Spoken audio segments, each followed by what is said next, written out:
Our next conversation is one that is raising very serious questions about transparency, most importantly, when it comes to whistleblowing protection in Nigeria and due process, especially in the civil service.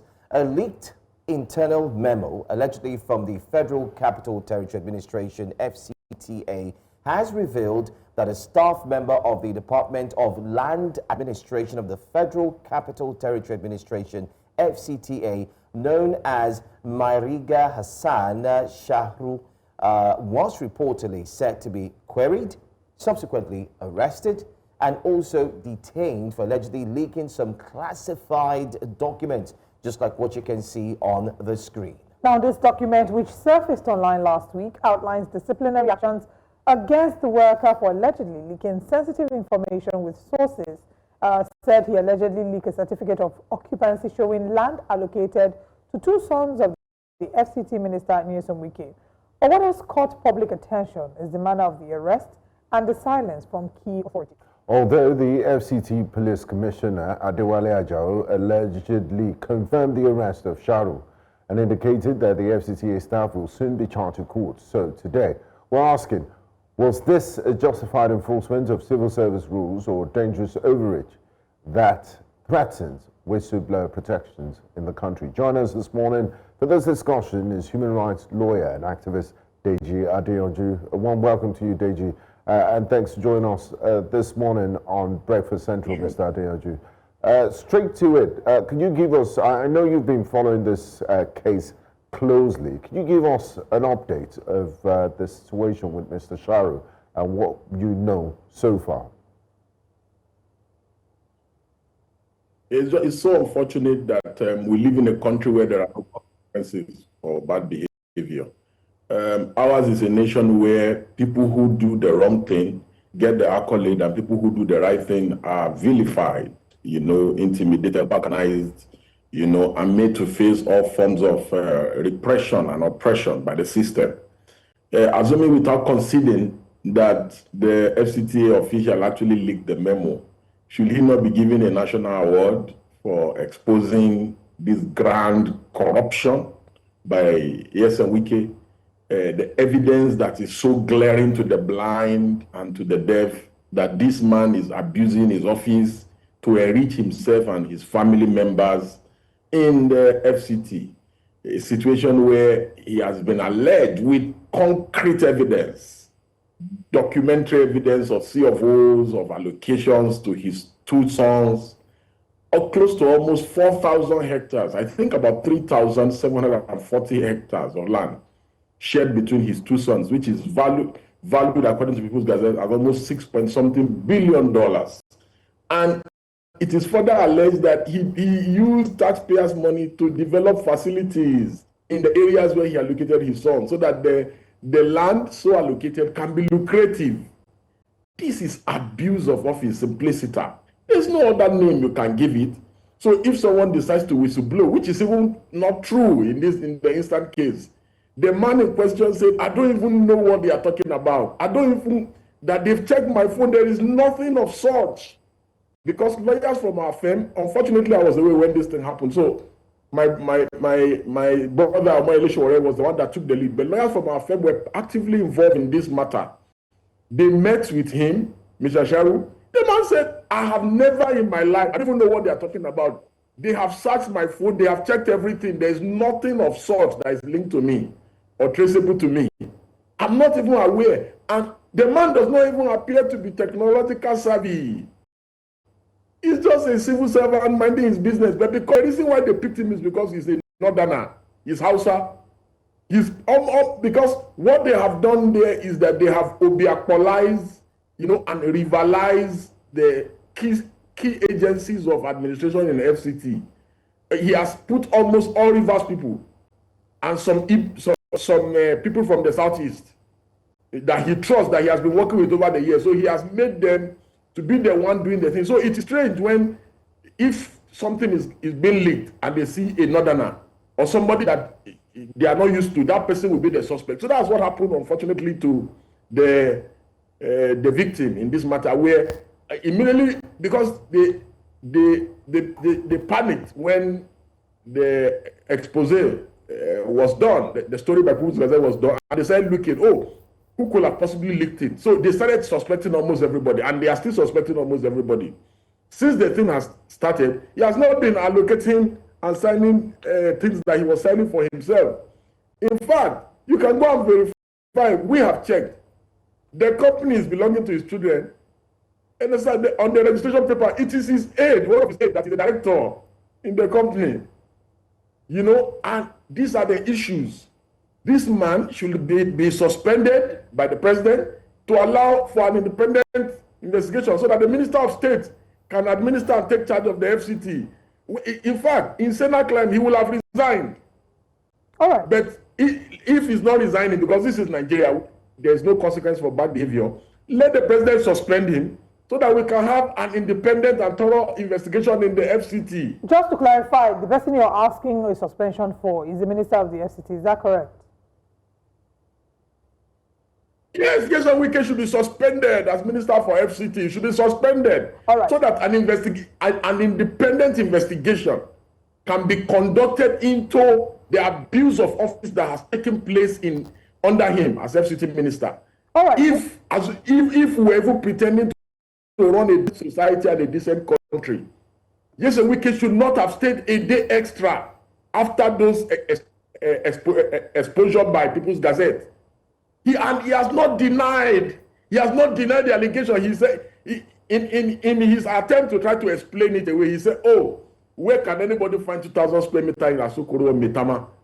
The story said you allocated 2,000 square meters in Metama or Asokoro. He said you also allocated plot of land to them in Metama and Asokoro, but in the outskirts, that was where the major allocations took place, and that you have gone ahead to develop facility in the places where you allocated land to your 2 children. So you cannot allocate almost 4,000 hectares. It's hectares we're talking about. That's the size of some countries.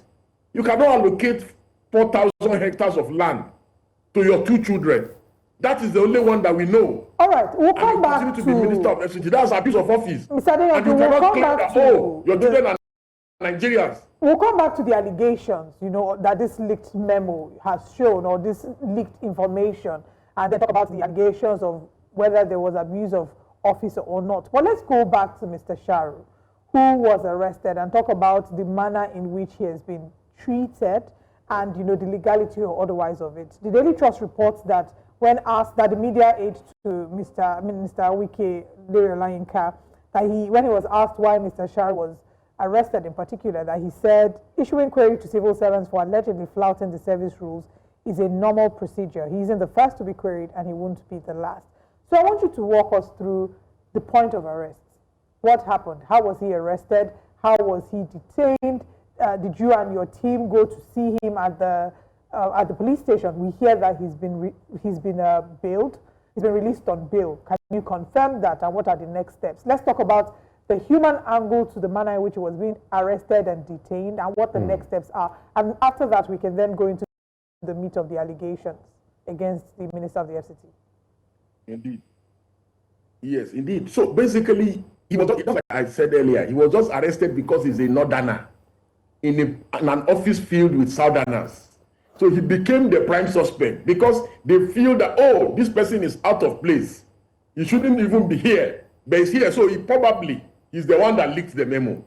He was the one that leaked all the documents. And the documents are not classified. How can you say they are classified? Something that are public documents. There are things that we daily apply for. Certificate of occupancy, right of occupancy. These are public documents that people can request, that people can pay fees and get. So what is classified about the document? You cannot arrest somebody for an unknown offense, an offense that does not exist in law. Aiko and Fagbe means a locus classicus case on that. And the Constitution has prohibited people from being arrested for crimes that do not exist. There's nothing classified about those documents. Those documents are normal documents in the ordinary course of business within the FCT.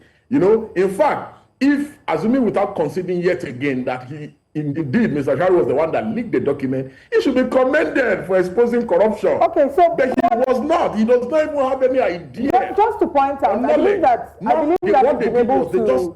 I believe that you've been able to establish this earlier. I think what I'm trying to get at is, you know, how it happened. Was he at home? Was he at office when he was being arrested? And did they keep him longer than should have been, or longer than the law requires? Has he been released on bail? And what the next steps are? I think yes, from our interactions with him through our lawyers, we have been able to establish that police officers from the minister's office came to his office and arrested him. They were the one that took him to that outpost where he was detained for over a week. And his family nobody was informed that he was arrested. So he was kept there, and they were trying to make him to admit that he was the one that leaked the memo. And the man said, take my phone, this is the password to my phone.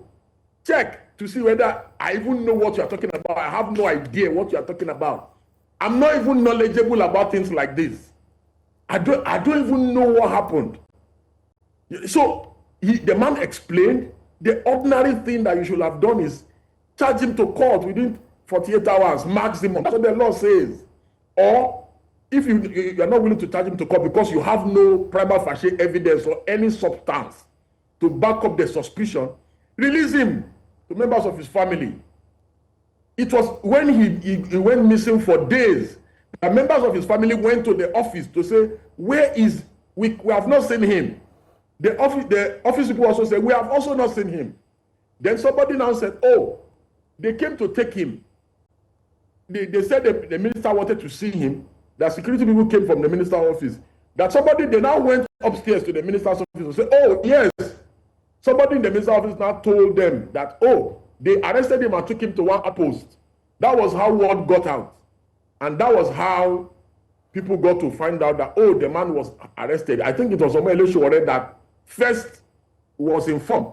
Immediately he was informed, he posted about it, and the agitation for his release began.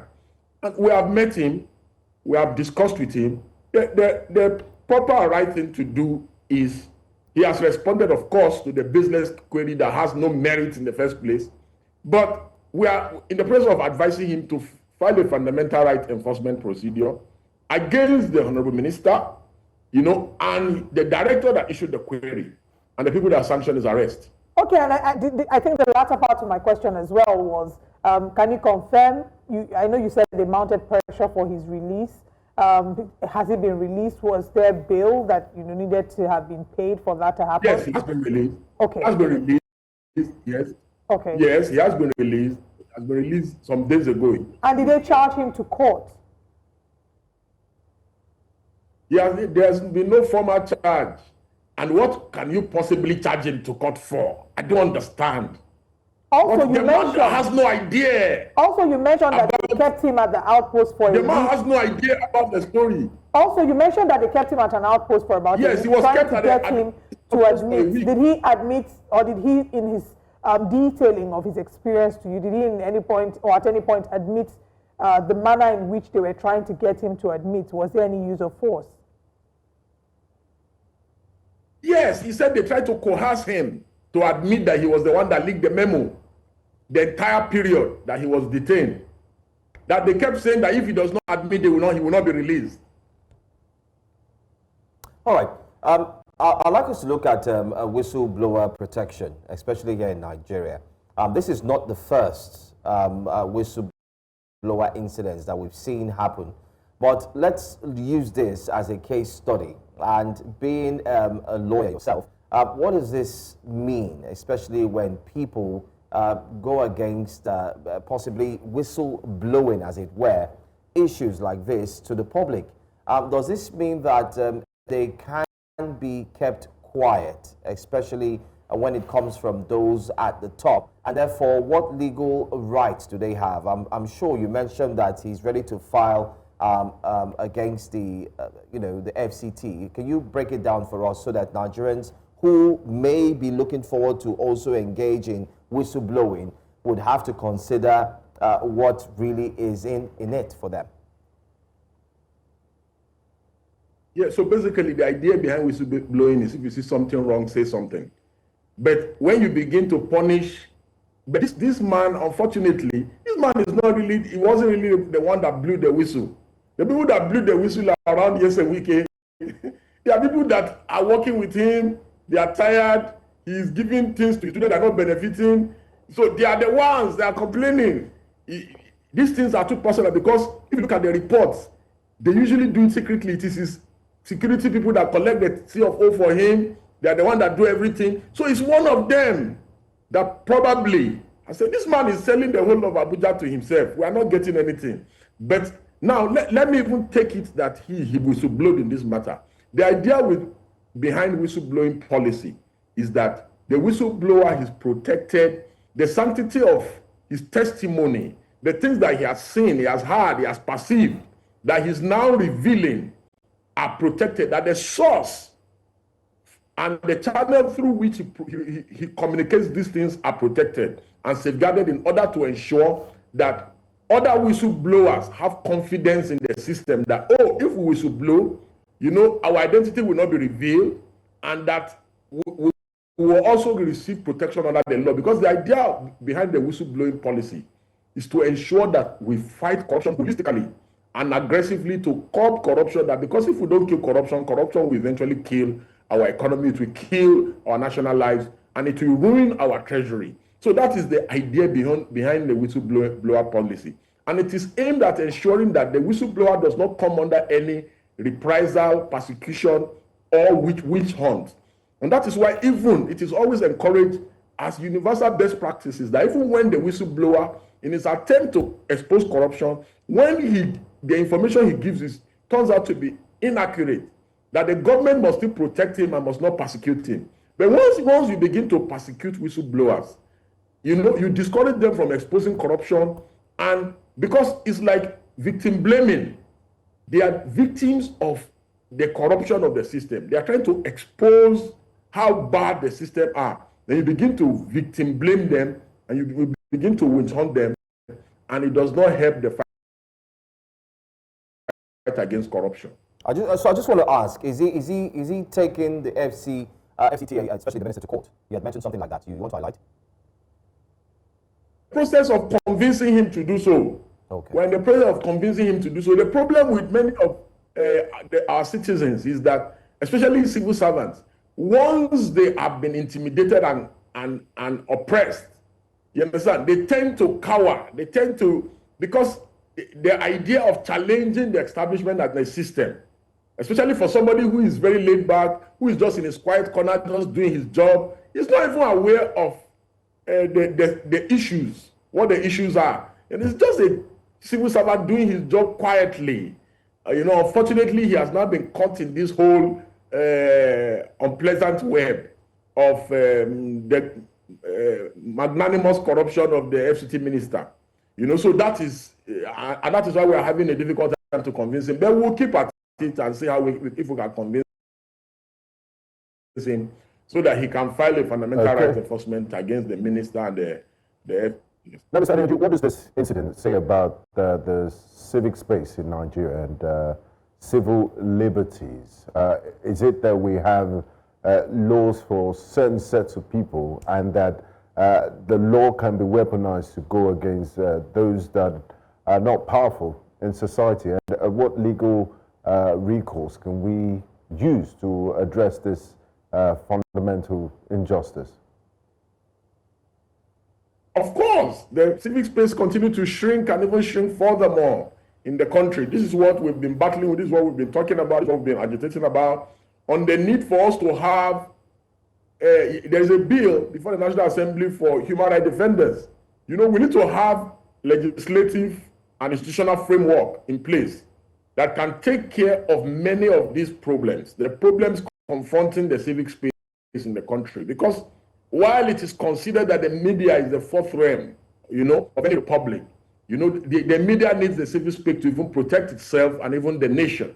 And whether you like it or not, the civic space is that space, supposed to be a free space where people can air their grievances. So many things threaten the civic space today.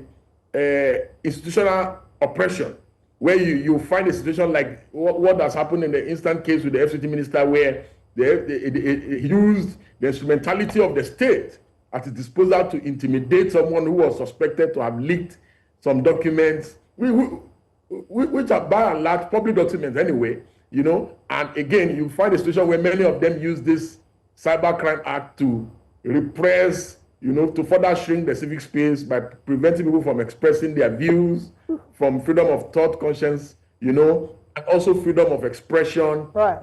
We have found a situation where this minister even used institutional frameworks and tried to use the court to restrict protesters to the National Stadium, trying to restrict freedom of assembly in the FCTA. So these are the threats to civic space and the freedoms that citizens should naturally enjoy in what has been universally considered as the Bill of Rights, which is our fundamental rights enforcement chapter 4 of our Constitution. All right. Mr. Adeyanju, let's now go to the meat of the allegations that led to this, or that supposedly led to these arrests.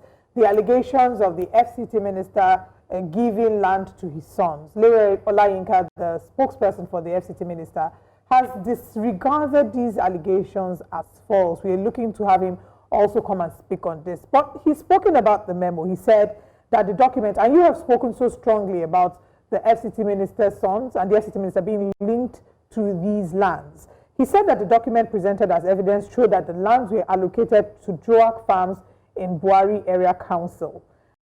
And then he said when the fresh report, of course, came out that talked about a different set of plots that were allocated to another Wike sons, Jordan, he dismissed this fresh report and he said that the land was allocated to Jordan Farms and Estates Limited. He claimed that Wike and his children had no links to the company, and in this statement, he gave an example. In a statement signed by him, he said, even though like other Nigerians, it's the right of the children of the minister, his friends, associates and relatives to own lands anywhere in the country, including the FCT, provided all necessary conditions are met. As at today, no land has been allocated to any of the minister's children. No doubt, land was duly allocated to Jordan Farms and Estates Limited, a company duly registered in Nigeria with none of the children of the FCT minister as director of the company. That one of the sons of the FCT minister is Jordan, and that there is a company named Jordan Farms and Estates Limited is no reason to say or to conclude that the company belongs to Wike's son. In the UK, there is Jordan Farms. Is the company also owned by Wike's sons? So this is his explanation that he has given as to explain why it is not the FCT minister that has allocated these properties, and that the FCT minister's sons are not in any way connected to this. But you say that you have proof. So can you please share with us? Lewe Olayinka is not someone I want to respond to. He's a jobless person. He has always been jobless. All he does is to defend people that can pay him. He will say anything to defend anybody just to feed. So I don't want to join issues with someone like that. If you ask me about what Wike said, I can respond to that. Wike's interview is clear. He said there is no 2,000 hectares in Maitama or Asokoro, and that his children are Nigerians. They can get land. The company that the land was allocated to, the name of the children of the man. The director is Wike's aide. The companies belong to Wike's children. What are we talking about, for God's sake? So we shouldn't be here and look at it's obvious. Just go on CAC and search for this company on CAC. Who is the director? The director is Chinda, is Wike's aide. The land belongs to Wike's children, for God's sake. Why are we here and we are acting as if we don't know what is happening in this country? The man has abused his office. Why should you even be allocating thousands of hectares of land for your children? That is the issue. We should not be deflecting or deviating from the issue. And if it is not true, why are you arresting people who you accused of leaking the memo, the landed documents, the CFO or the RFO of the document? Well, okay, why are you arresting people if the allegation is not true? But the second part of that was, how do we know for sure? What we should be focused on. How do we know for sure that the people who instituted the arrest were city minister? We have gone beyond establishing. We have gone beyond establishing that the land belongs to Wike's children. What we should be talking, because I will not spend quality time discussing facts that are not in issues that are not in controversy. It is established that this land belongs to his children until he brings evidence to the contrary to disprove that this land are not his children. Let the person his aide, who is the director of the company, let the person come and debunk that the land. Oh, his aide is, we are definitely reaching out to his aide. That the land belongs to him. Larry Olayinka to come and respond to this. But I wanted to ask, my final question would be, you had mentioned the people who did the arrest. If you can maybe confirm, share with us how you can confirm that these arrests were instituted by the FCT Minister. If you want me to respond to Larry Olayinka, it will never happen. Okay, no, I'm not asking you to respond to him now. I'm not asking you, Mr. Adeyanju, I'm not asking you to respond to him. I just want you to clarify something you had mentioned earlier. You mentioned that the people who made the arrest... I'm not clarifying, as long as it is...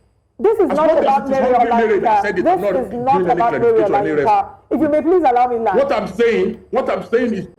No. What I'm saying is what the FCT Minister has said.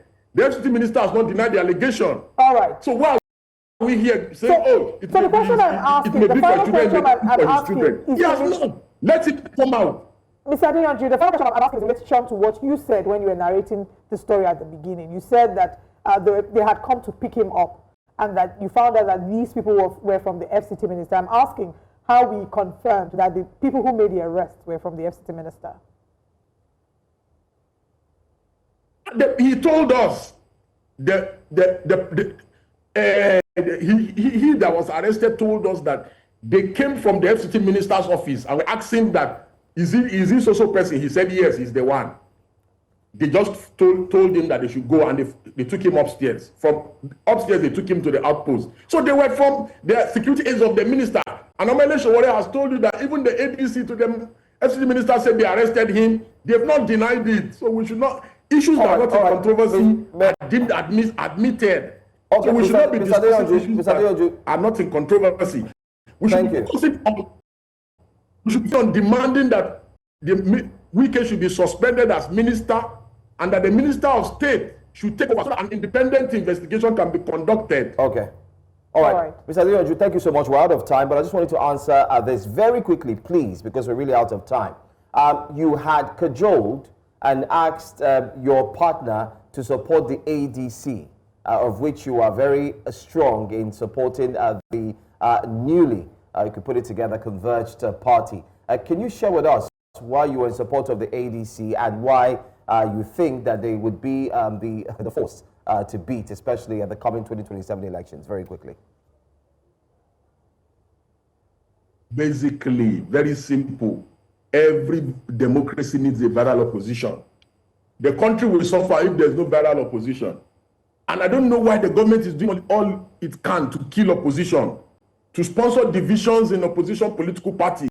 If you've done well, why are you doing that? We should allow a viral opposition to exist in the country.